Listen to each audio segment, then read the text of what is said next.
Hi යාළුවනේ අද මම අරගෙන ආවේ all device set වෙන sensitivity ටිකක් පට්ටම quality පට්ටම විදිහට දාගෙන headshot ගයක් ගහන්න පුළුවන්. ඔයාලට පේනවා ඔය ගහන්නේ මම ඒ ටික දාගෙන තමයි වැඩි කතන්දර බහන්නේ. අපි බලමු ඔයාලා දාගෙන බලන්න sensitivity. ඔයාලට මේ sensitivity දාගත්තොත් ඔයාලට ඉතින් headshot ගහන්න නැති. අපි යමු වීඩියෝ එකට. හරි යාළුවනේ එහෙනම් අපි ඉස්සල්ලාම ඉතින් ඔයාලා දන්නවනේ sensitivity ටිකක් දාගන්න ඉතින් යන්න ඕන තැන sensitivity දාන්න නම් ඉතින් DR යන්න බෑ.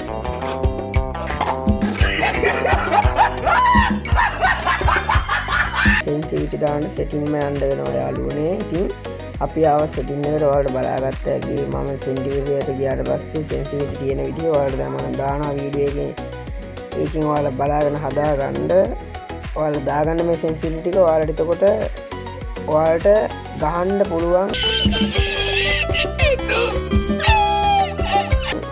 හොඳ ෂොට් ටිකක් ප්ලේ කරන්න පුළුවන්. ඔයාලට තව පළ කරන වැරදි ටිකකුත් මම ඉස්සරහට වීඩියෝ වල ගේන්න බයිතාගෙන ඉන්නවා.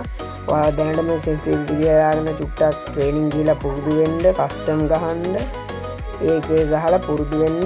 අපි එතකොට තව වීඩියෝ ඉස්සරහට ගේනවා ඔයාලට හෙඩ්ෂොට් ගහන්න පුළුවන් වෙන විදිය. එහෙනම් කොල්ලනේ අපි ගියා